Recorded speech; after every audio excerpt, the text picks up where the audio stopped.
The conference room in City Hall's East Wing, usually brightly lit for public meetings, had its blinds drawn tight. The recessed lights overhead cast a cool, sterile glow over the faces around the oval table. The room felt too quiet, insulated from the city's ambient noises as if by design. And maybe it was. No one outside this group needed to know what was happening inside.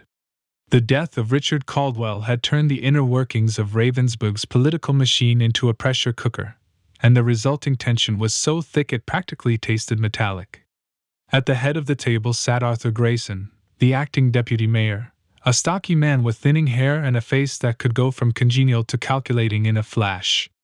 A man with a robust laugh and an ironclad ambition. Grayson wasn't mourning Caldwell as much as he was recalculating his moves. But that didn't mean he would show his cards. To his left was Vivian Kane, a sharp-featured city councilwoman known for her unyielding stances on law enforcement reform and social initiatives. Her dark eyes scanned the faces around the table like a hawk circling its prey, searching for any hint of weakness. She wore a suit tailored to perfection, a vivid crimson blazer that all but screamed, "I am untouchable." Caldwell's death had left her rattled, though she wouldn't admit it, at least not aloud. Across from her, Leon Tate, the recently appointed Commissioner of Public Works, sat uncomfortably, his fingers twitching with a nervous energy he couldn't quite contain. He was a man of numbers and infrastructure, not conspiracies and intrigue, yet he couldn't shake the feeling that Caldwell's demise wasn't merely an accident. Caldwell's secrets ran deep, and Tate had been close enough to him to sense the shadows without fully understanding them. Caldwell had alluded to things, a network, he'd called it, that went beyond their official roles. Now, with his death, Tate feared that network had turned its sights on him. Grayson cleared his throat, breaking the silence. "Let's get to the point," he said, his tone flat and clipped. "Richard's death has the media breathing down our necks, and I want a clear, unified statement from this office before the end of the day. Any deviation or unauthorized comments, and we risk chaos." Vivian adjusted her chair, crossing one leg over the other. "Chaos? Arthur, it's tragic, but let's not pretend Caldwell was a saint. He was known for backroom deals, and you know it. If anything, his death gives us a chance to clean house and—" Grayson's jaw tightened, and he raised a hand to cut her off. "Save it, Vivian. This isn't about posturing. Richard was a powerful ally. Or did you forget he helped you push through the funding for that community outreach program last year?" Vivian's eyes narrowed. "I haven't forgotten. But let's not idolize him either. There's a difference between politics and whatever he was mixed up in." Leon's throat bobbed as he swallowed, his hands clasped in a white-knuckled grip. Should we be worried?" he asked, his voice barely above a whisper. The others looked at him, and he shrank under their stares. "I mean, he had connections, right? Connections he didn't always share with us." Vivian tilted her head, studying him with an intensity that made his skin prickle. "Leon, you sound like you know something," she said, her tone measured, almost predatory. Leon's face reddened, and he glanced down at his hands. "No, nothing specific. I just heard things, you know. Caldwell had his own way of handling things, personal favors, little arrangements. There were whispers about him, dealing with people outside the usual circles. People who, aren't exactly above board." Grayson's brow creased, and he leaned forward, his gaze hardening. "Who?" he demanded. "Names, Leon? Who are we talking about?" Leon shifted uncomfortably. "I don't know. He never told me directly. Just hints. He mentioned a group once, a sort of old society, or something like that." His voice trailed off as he glanced nervously around the table. The last thing he wanted was to implicate himself in whatever Caldwell had left behind. Vivian rolled her eyes. "So we're supposed to panic because Caldwell mentioned some shadowy society?" She sneered. "Let's be realistic. Caldwell was a paranoid old man with a penchant for drama. Half his connections were probably figments of his imagination." Grayson watched her closely, his eyes narrowing. "And yet you seem rather confident," he said slowly, his words loaded with suspicion, almost as if you know for a fact he had no connections to worry about. Vivian's smile was thin, but her eyes were steely.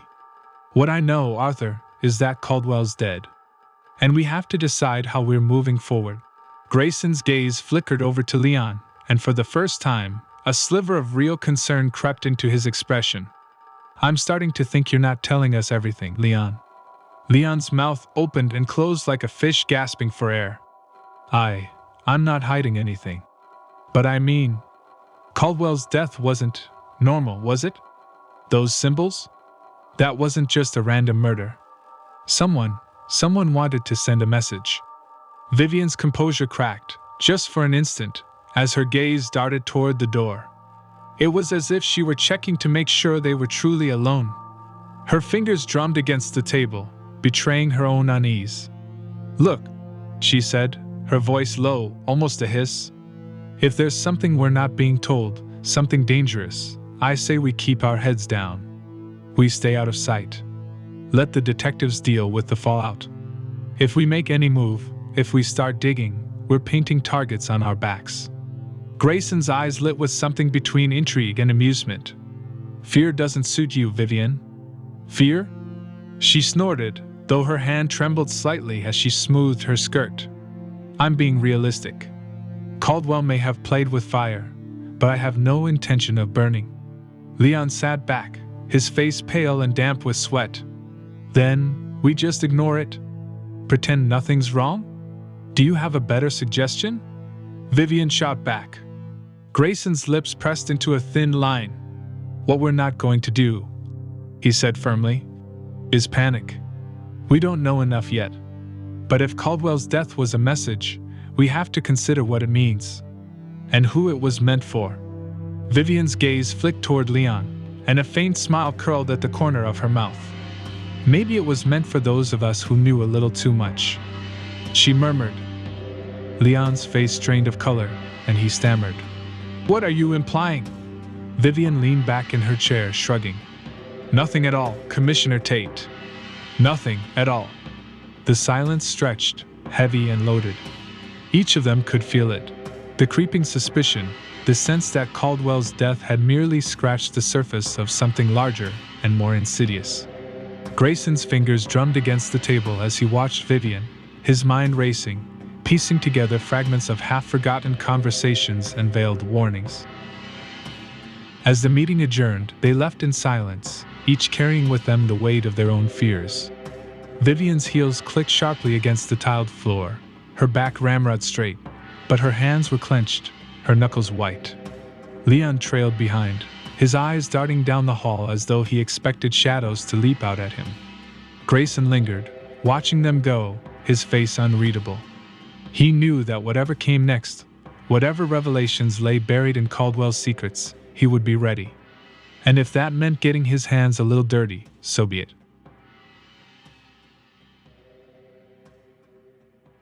Ethan sat in his worn office chair, the soft creak of the leather the only sound in the room. He had been staring at the spread of photos on his desk for what felt like hours.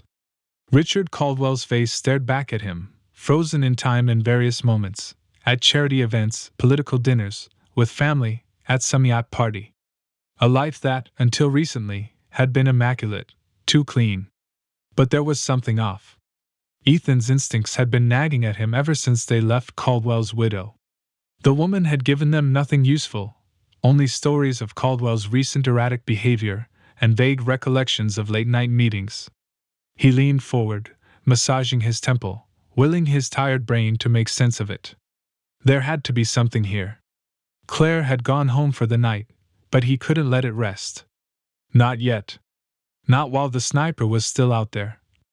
Ethan's shoulder throbbed, a sharp reminder of just how close he'd come to losing more than just a little blood. He shifted in his chair, wincing as the pain flared up again.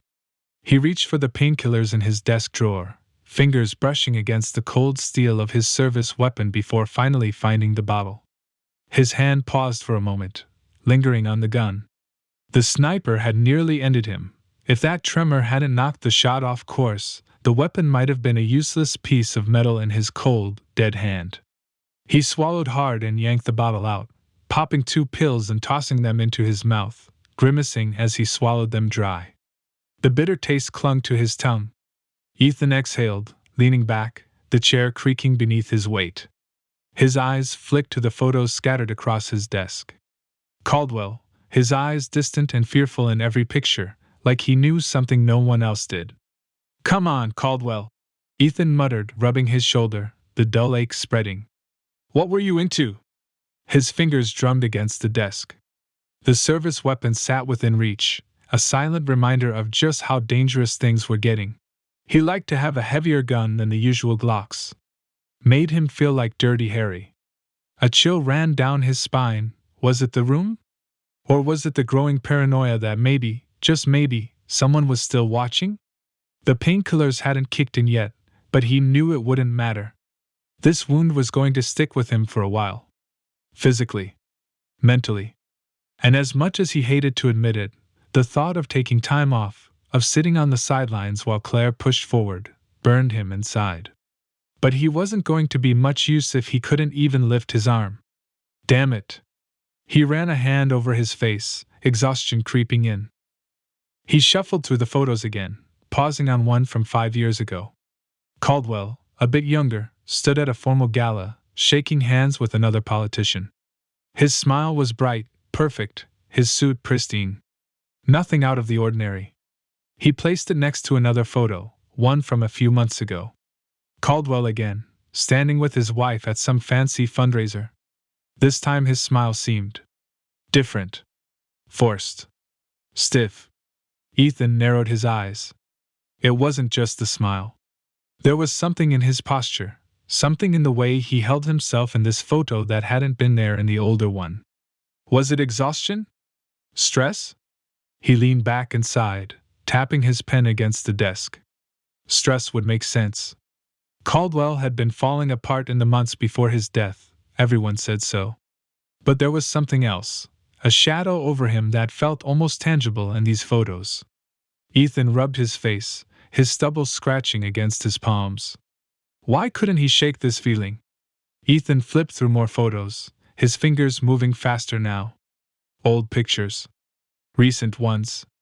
Back and forth. The differences were subtle, almost unnoticeable. He placed another photo on top of the others, Caldwell from just 2 months before his death. His eyes stopped there, lingering on the man's hand. For a split second, he felt a rush of clarity. There it was. Something was wrong. His hand? There was something about it. But the moment passed, the thoughts slipping from his grasp like sand through fingers. Ethan clenched his fists, frustration bubbling up inside. "I'm missing something," he muttered, running a hand through his hair. He stood, paced the room, and glanced at the photo again. There was something there, something that would explain why this didn't feel right. But what? For now, all he had was a gut feeling. Something was wrong with Caldwell long before the murder, and Ethan was determined to figure out what it was. The dim light of the early morning barely broke through the heavy clouds, casting a pale, gray hue across the city.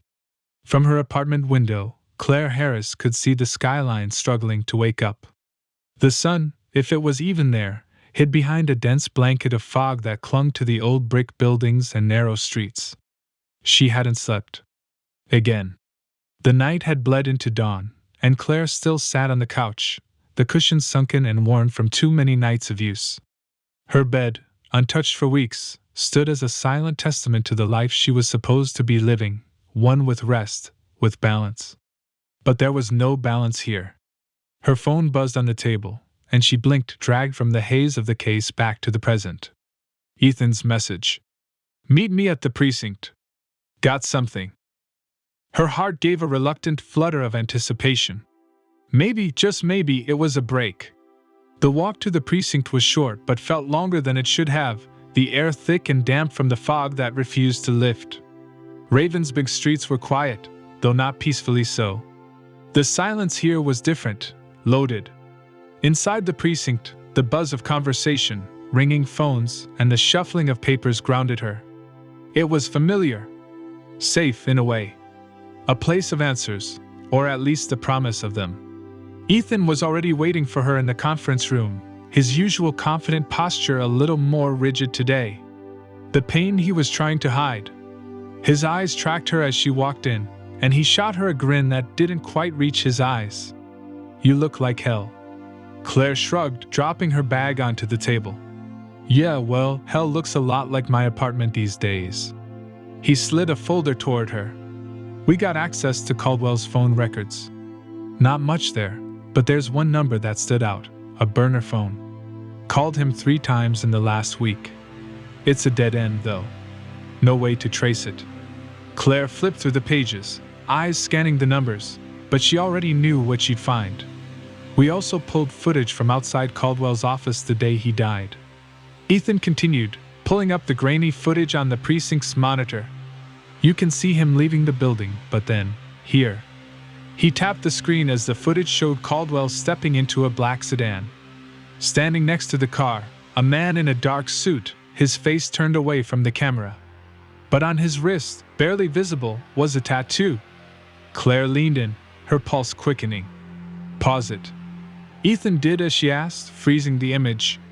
The tattoo was faint, but it was there, an intricate design, some kind of symbol. Her heart pounded. A symbol. This was something. Something tangible. That tattoo. She murmured, her mind already racing. The door creaked open, and Detective Sarah Wells stepped in, holding a fresh file. "We got partial prints off the burner phone," she said, dropping the folder in front of Claire. "Not enough for an ID, but it's something." Claire opened the file, her hands trembling slightly as she scanned the report. Partial prints. Not enough. Never enough. She bit her lip, forcing herself to breathe. She was too close now to lose her nerve. This case had taken too much from her already. Her sleep, her focus, her time with her daughter.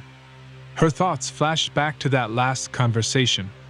Her daughter's voice over the video call, pixelated and cutting in and out. But the words were clear enough. "Mom, you promised you'd come this weekend. You said we'd go to the park?" "I know, sweetheart."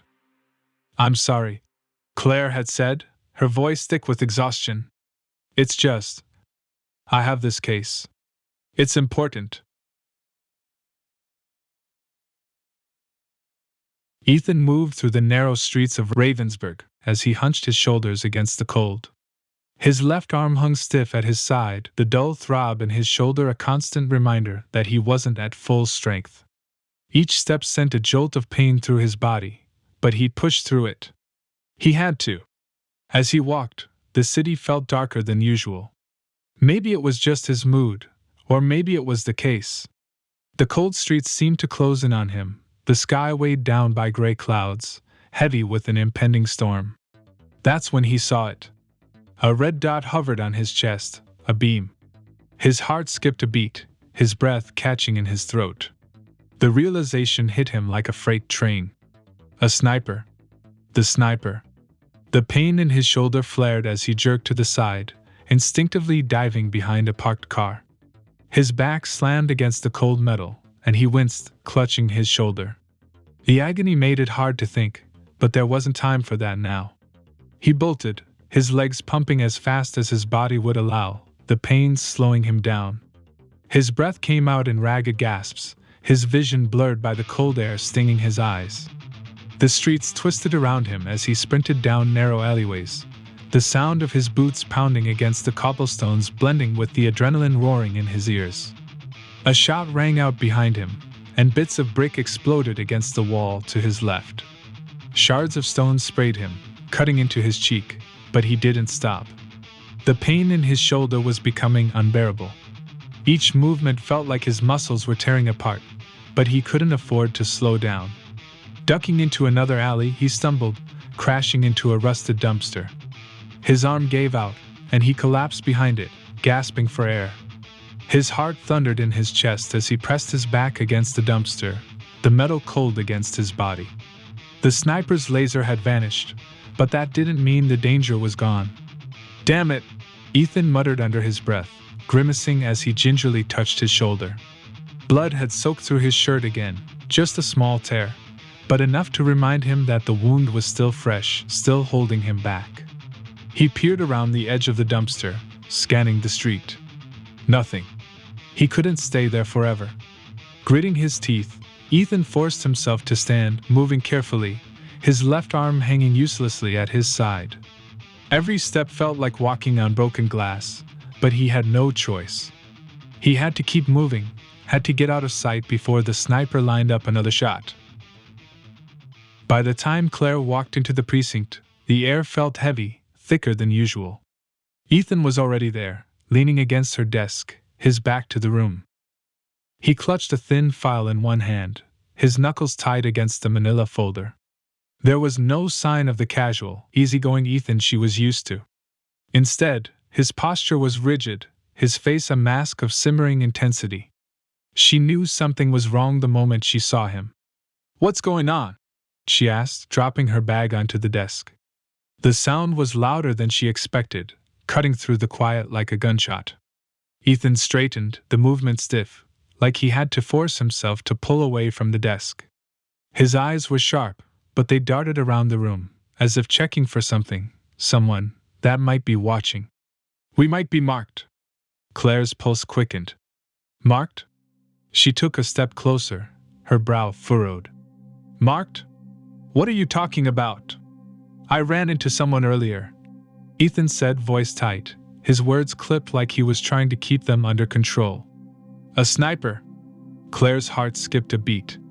"The sniper?" Her eyes immediately flicked over Ethan, searching for any signs of injury. "Are you okay?" "Yeah," he muttered, but the tension in his voice made it clear he wasn't brushing it off. "I'm fine. Got away before they could do real damage, but..." His eyes scanned the room again, and Claire saw the weight of it in his expression. "It wasn't random, Claire. It was deliberate." "Why would they target you?" she asked, forcing her voice to stay calm. Ethan's jaw tightened, frustration etched into every line of his face. "I don't know. Maybe because we're getting too close. Or maybe it's a warning." His eyes darkened. "Either way, it feels like someone's got their sights set on us." Claire felt the knot in her chest tighten. Ethan was tough, but the way he said it, the way his voice dropped, told her how close it had been. Too close. Ethan's hand was already on the keyboard again, his brow furrowed as if something else had caught his attention. "Hold on, I got something else too," he said, his voice edged with a quiet excitement. "Old documents, archives." He reached into his drawer and pulled out a stack of yellowed papers, the edges frayed, the ink faded with time. The paper felt delicate, as if it might crumble at the slightest touch, but the handwriting, though faded, was still legible. "These are from an old archive I managed to dig up," Ethan explained, sliding the documents across the desk. His voice was steady, but Claire could sense the tension beneath it. There was something important here. "They detail members of the Sanctum of Ether from decades ago." Claire's fingers traced the brittle paper, her eyes narrowing as she scanned the list of names, some faded beyond recognition, others still starkly clear. "These are all from the past?" Ethan nodded, tapping one of the names with his finger. "Yeah, but here's the thing, some of these people have living relatives." Her finger hovered over one name in particular, her pulse quickening. Harold Templeton. The name triggered something in her mind, a memory that felt just out of reach. Templeton. I've heard that name before. Ethan's eyes lit up with recognition. Harold Templeton was a big name back then, known figure in the local business community. His grandson, Robert Templeton, still runs a firm downtown. Claire's lips pressed into a thin line, the pieces starting to click together in her mind. We need to talk to him. If his grandfather was involved, there could be records, something that ties him to what's happening now. Ethan nodded, already gathering the documents and slipping them into a folder. I've already called ahead. Robert's expecting us. Chapter 8. As they left the precinct, the air outside hit them like a cold slap to the face. Claire walked with purpose, but there was something gnawing at the back of her mind, a sense of unease she couldn't quite shake. The Sanctum of Ether was more than just a cult. It felt like a shadow that had been lurking in Ravensburg for far longer than anyone realized. Robert Templeton's office was located in one of those grand old buildings that seemed to embody everything Ravensburg had been built on: money, power, and secrets. The exterior was all stone and glass, the kind of architecture that demanded respect, but inside, everything felt cold, detached. The receptionist, a woman with perfectly coiffed hair and a polished smile, greeted them with the kind of politeness that felt rehearsed, directing them to Templeton's office without asking too many questions. Inside, Robert Templeton stood as they entered, a tall man in his mid-40s, dressed in a tailored suit that hugged his form with precision. His hair was slicked back, his face clean-shaven, but there was something about his eyes, sharp, calculating, like he was already sizing them up. Claire's gaze was immediately drawn to the wall behind him, where a massive, circular plaque of polished obsidian hung, the obsidian sigil. It loomed like a shadow in the room, reflecting soft glints of light from an unseen source. Carved into its glossy surface were intricate symbols, runes and twisted shapes that seemed almost alive, swirling into the center where they formed the unmistakable sigil of the sanctum. It wasn't just art, it was a declaration, a dark emblem of loyalty displayed boldly in Templeton's personal sanctum. Ethan took a half-step closer, his eyes narrowing as he studied the piece. "That's not something you see every day," he murmured, his tone both wary and curious. Templeton's gaze followed theirs, a faint smile pulling at the corner of his mouth. "Beautiful, isn't it? Obsidian carved by master hands. The piece was a gift from friends who appreciate fine work." "Friends with interesting taste," Claire replied, her eyes still locked on the sigil. She could feel its weight in the room, a strange, almost tangible aura emanating from the glossy black surface, as if it absorbed more than just light. Templeton leaned back, his smile never reaching his eyes. "Art has a way of conveying truths, detective. Sometimes it even outlasts the ones who try to understand it." Claire shot him a sharp look, noting the satisfaction in his expression. She had a feeling that the obsidian sigil held truths she wasn't meant to see, and that Templeton was all too aware of it. "Detectives," he greeted, extending his hand first to Claire, then to Ethan. His grip was firm, but not overly so, like he'd perfected the art of business handshakes.